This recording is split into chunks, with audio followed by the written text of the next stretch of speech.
welcome to episode 9 of Building the Best Surly Bridge Club. This is our final episode. We'll probably do a few follow-up episodes. We're going to use this bike in a couple of the projects, but for the series itself, this is the final episode. And today we're going to talk about the total costs of this build. So we're going to go through in meticulous detail what we spent on this bike. I have to say I was a little surprised. Maybe you will be too.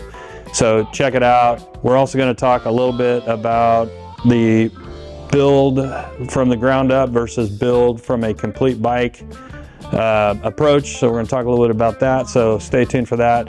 But before we get started, I want to hear from you. What do you guys think of this series? What do you think of the cost? Did we spend too much? Are we crazy? We want to hear from you. Get the conversation started below. So without further ado, let's get into it.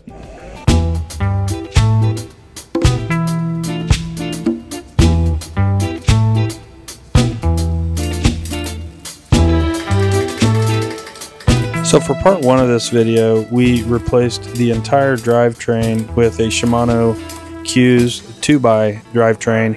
And as part of that, we used a new Albion crankset. And the total cost for that upgrade was $357.93. So in part 3, we added the P&W Loam pedals, the Brooks B17 Flyer saddle, and the Soma Dream Riser handlebars. The total cost for all 3 of those upgrades was $378.99. So part 4 was a relatively inexpensive episode. We added the Surly 8-pack rack along with the Walled 137 basket, and the total for both of those was $156. So for part 5, we took a little bit of a break, but in part 6, we came back with a upgraded rear wheel, and with that, we used a DT Swiss 350 rear hub, Velocity Blunt 35 polished rims, and with also the cost of the spokes, the total came to $495.40. Okay, so for part 7, we addressed the front wheel, replacing the stock wheel with a Shutter Precision PD8X Dynamo hub. We also used the Velocity Blunt 35 polished rim, and we added a Kansai Trail Beam Dynamo headlight. And with the cost of the spokes and supplies, the total for that upgrade came in at $624.40.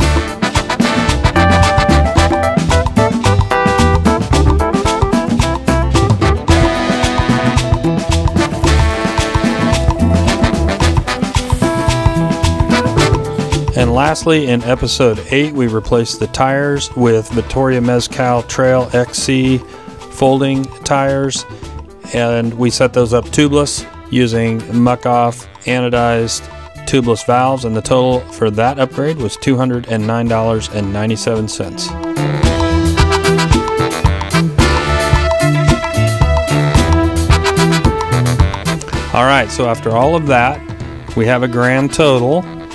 And I have to say I was a little surprised.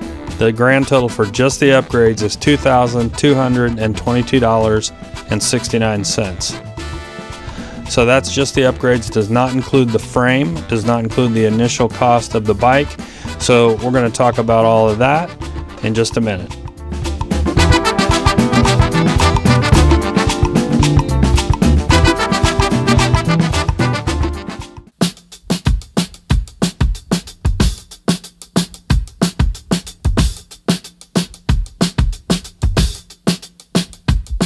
All right, folks, so now I want to do a comparison of our 2 different approaches to upgrading a Surly Bridge Club.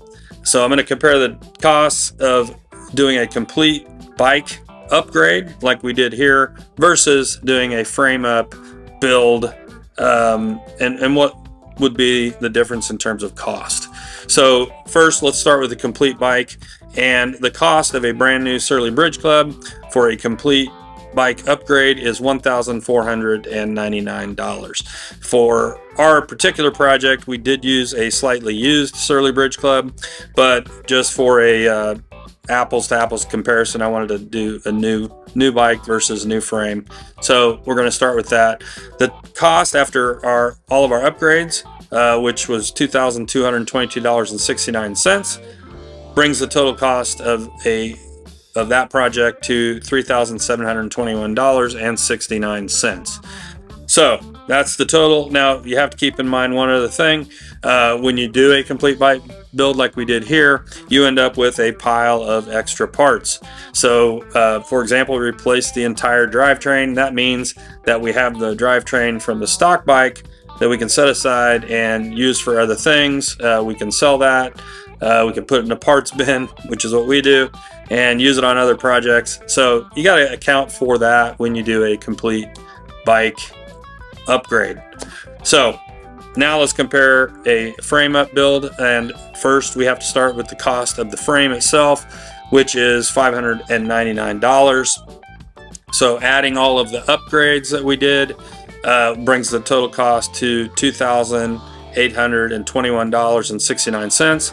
So that's a total savings of about $900. Now there is one other thing we have to account for, and that is that we did not upgrade everything on this bike.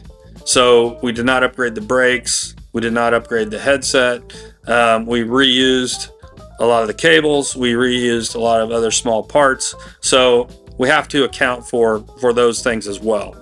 And I'm going to estimate the value at about $300 of those items, which you have to add into the comparison, and that really brings the total cost for the frame up build to about $3,121.69.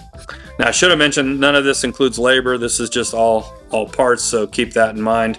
But the total difference of the two project approaches is about $600 versus a pile of extra parts. So you have to decide, are the extra parts worth more than $600, less than $600? That I can't answer. That's really up to you, but that really is what the that's how I look at the comparison. Now there are other considerations. Obviously most people are not going to upgrade their bike to the extent that we did here, so your math and your mileage may vary, but that's a good way to look at the two comparisons. Do it before you start the project and kind of get a general idea of which approach makes the most sense to you. Obviously, the more upgrades you do, the more likely it is that a frame up is going to save you money. If you're changing one or two things, obviously the math looks different. So you got to consider all of those things. There's also other considerations, and let me get into that in the next part of this video. You think it was worth it?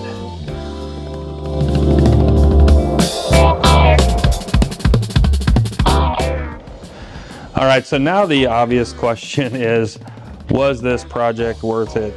And first I have to say, we spent more than we expected on this bike when we first went down the path.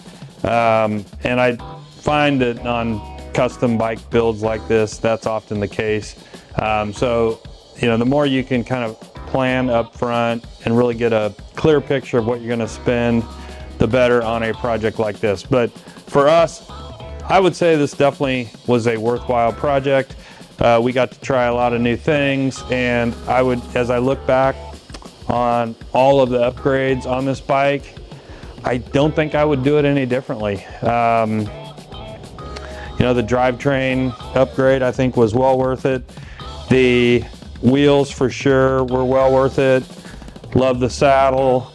Probably my favorite upgrade of all was the handlebars. I just love the way they feel on the bike. So all of the changes I would say were worthwhile. The one maybe that I would reconsider would be the front light. I would say that's more of a luxury item on this bike. I certainly like it, but the price tag is a little high for that. So maybe I would reconsider that. But all in all, very happy with the project, very happy with the bike.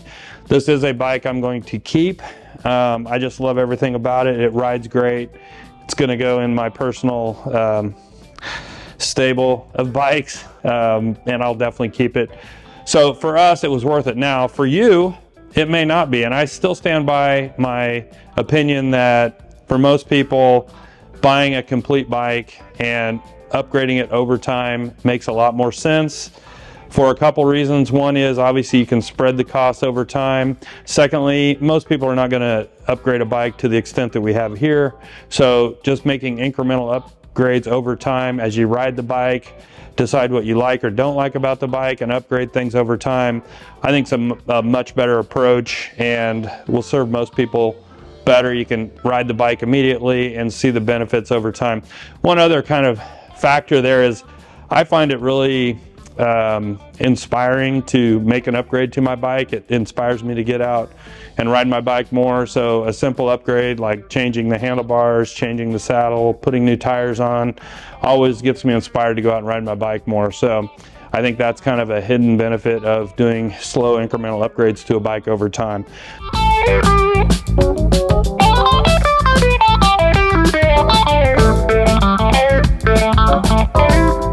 All right, so that wraps it up for this video and for this series.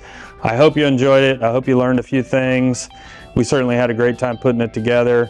And I think the last thing I want to say is I just want to emphasize that it was a project where we built the best Surly Bridge Club for us.